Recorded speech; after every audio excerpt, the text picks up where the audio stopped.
Hey, welcome back, fellow business owner. I'm Alex Glassy, business prof, business coach, and the guy that's hopefully entertaining you by helping you understand how any business, how your business can transform its cash flow, leading to a reduction in stress and an increase in growth and unlocking of potential. And in this last one, how to maximize your business's long-term value. If you haven't watched the first 3 videos, you should go find them now. It'll help to put this one in context, and I think you'll get a lot more out of it.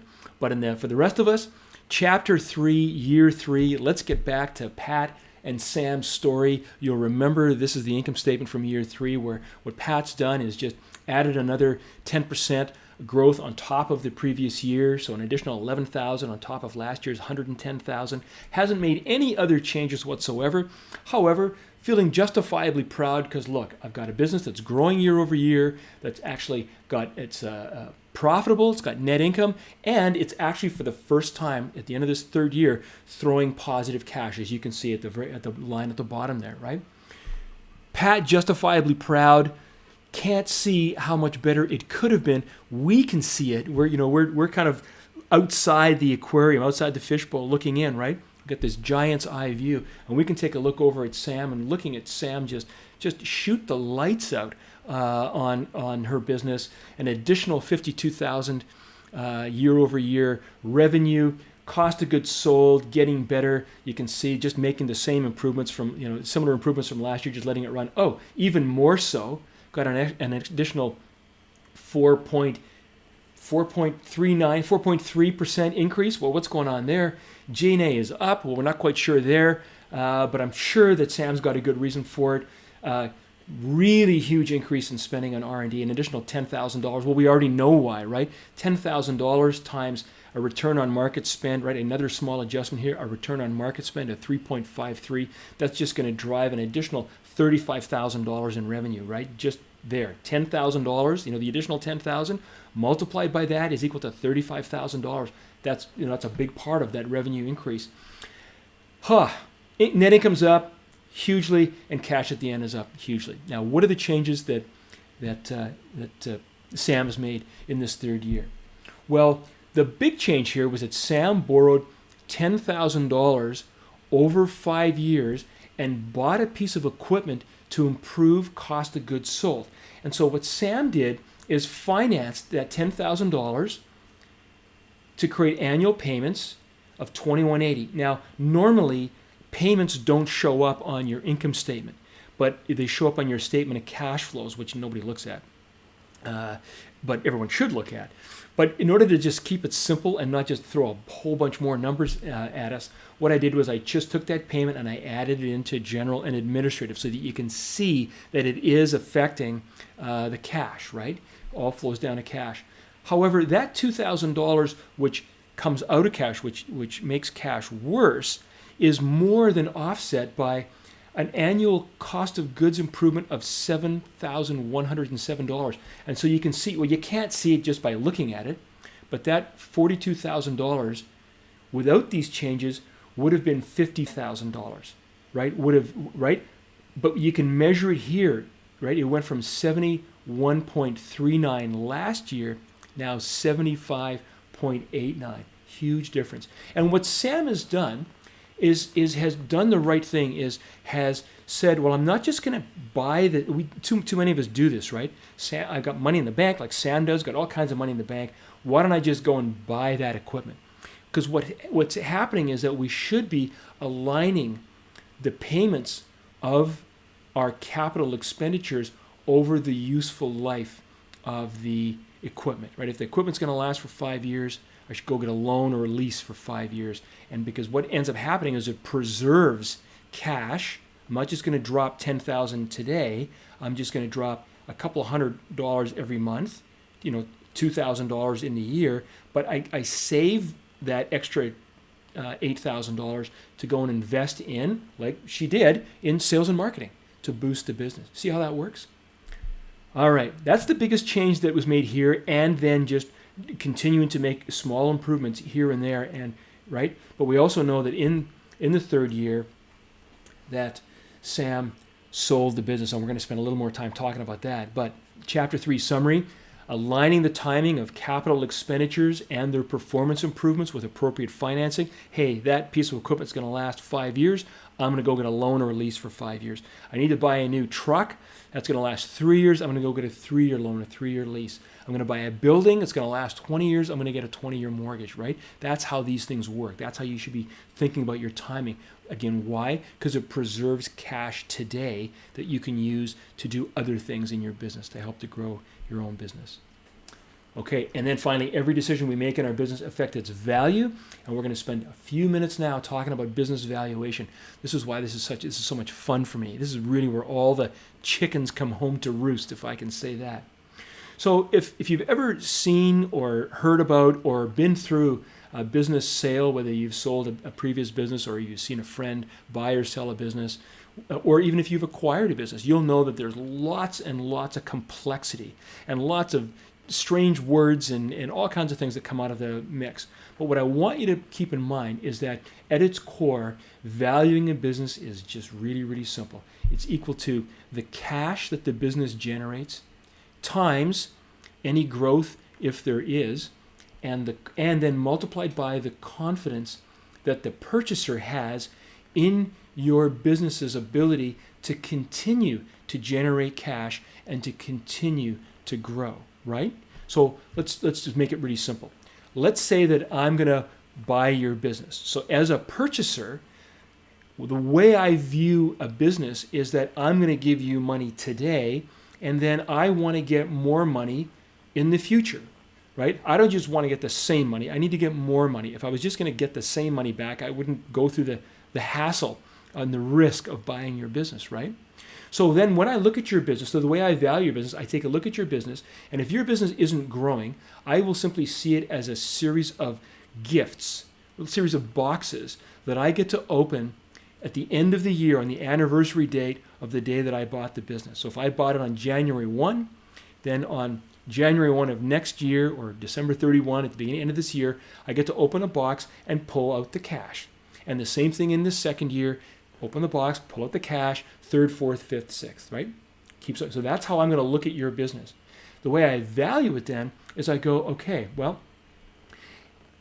money, because of inflation, the value of money that's 5 years out is less than the value of money today. You know that, right? Your $100,000 or $10,000 in the bank today, or in 5 years, is less than it is today because of inflation eats away at it. And so what I'm going to do is I'm going to draw this little line in my assessment of your business's value to take account of that. And I'm going to say, even though that business is going to generate 5 times $10,000 every year, the amount of $10,000 in the 5th year is less, right? It really isn't worth $10,000 in today's money. So I'm going to discount that. It's what's the word called. I'm going to discount that. And then, I'm not so sure that your business, can really do that. There's a little uncertainty, who knows? And so what I'm going to do is I'm going to add a further discount for risk. Okay? And then you'll see that the maximum amount that I'm going to pay you is the area that's under that solid line. Okay, if you got that, now let's take a look at a growing business. And a growing business is exactly the same thing. 5 little gifts that I get to open, except each gift is bigger and bigger and bigger every year, or so I believe, so you've told me, in trying to get me to buy your business.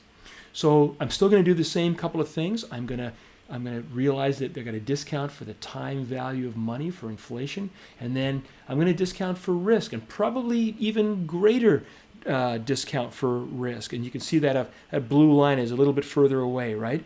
Because as soon as we start to think of risk, we do think that, as soon as we start to think of growth, we do start to think that it's a little bit riskier. We're starting to make assumptions, and you're right, who knows whether those assumptions are true or not.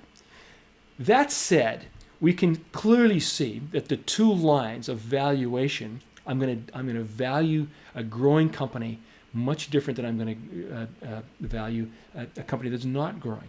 And the person who's got the not growing company is going to get kind of this much money, the area under that particular curve. Whereas the person with the growing company is going to get that plus this amount right here. Okay? Now I'm going to throw up a bunch of numbers, and we're going to go now take a look at the ratios and metrics, some of which you've already seen. But I'm just going to, rather than just taking a look at income statements and balance sheets, we'll just pull these all together. These are the types of numbers that I, as a potential purchaser, that any potential purchaser is going to look at. Because remember, we were talking about the cash flow that your business generates, the growth, and confidence. And so, a bunch of numbers. You can see that there's the cash flow. So we know what that is. There's the year-over-year growth, right? We can figure that by looking backwards over the last 2, 3 years, 3, 4, 5 years, however long you've been in business. And then these numbers down here also give me increased confidence. And I'm not going to go through all of them. I'll just compare a couple of them, right? You can see that the free cash flow, it's a simple calculation. It's essentially based on net income. And you've seen the difference between Pat and Sam's net income, right? But you can see that the cash flow is much greater. Now, when I'm taking a look at Sam's business, I'm not going to be able to see Pat's business, but what I will see is I will see Sam's year 3, year 2, and year 1. And so I will see an increase in the cash flow, free cash flow every single year. And I'll also see the growth every single year. And then what I'll also do then is I'll see revenue, and I'll see that growing.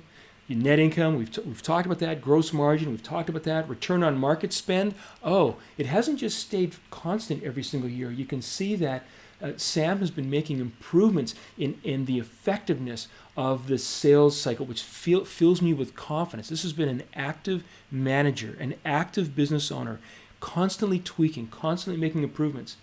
The current ratio and the working capital, they basically help me to take a look at the balance sheet, which is going to have tons of numbers on it right now in the 3rd year. And it helps me as a business owner or as a potential purchaser to see where some additional value is. I won't go into what they mean, but they're important numbers. I've seen improvements in AR days, all these other things, and I've seen retained earnings. I've seen the cash, Sam leaving the cash in the business, which is all really important stuff for me, right? So here's the bottom line to this whole thing. Which would you rather have? Would you rather be Pat, and if it was possible for Pat to sell his business in the 3rd year, getting $89,325?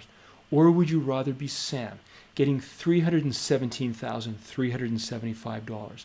Now, what I've done is I've just taken a fairly standard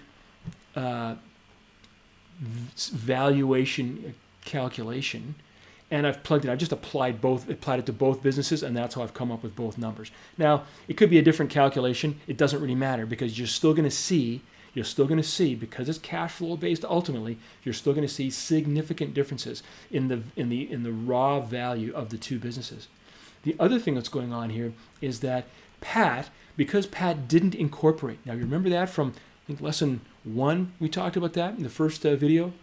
We talked where Pat made a fundamental decision not to incorporate. And so that money is going to be given to Pat personally. That $89,000 will be given to Pat personally, and Pat will have to pay tax on that. And so Pat might might lose $30,000, 1/3 in taxes, 1/4 in taxes. And so that $89,000 might only end up being $60,000 in his pocket. Whereas Sam incorporated, and depending on the country that you're in, the sale of shares of a small business are taxed differently. And in some jurisdictions are taxed not at all up to certain values, certain thresholds. And so this $317,000 Sam could receive without any tax taken on top, which is just enormous. So that'd be a 5 times difference between the $60,000 after-tax money and the $317,000 after-tax money. That's a 5 times different, right? And I didn't even factor, you see this calculation, doesn't even factor in growth.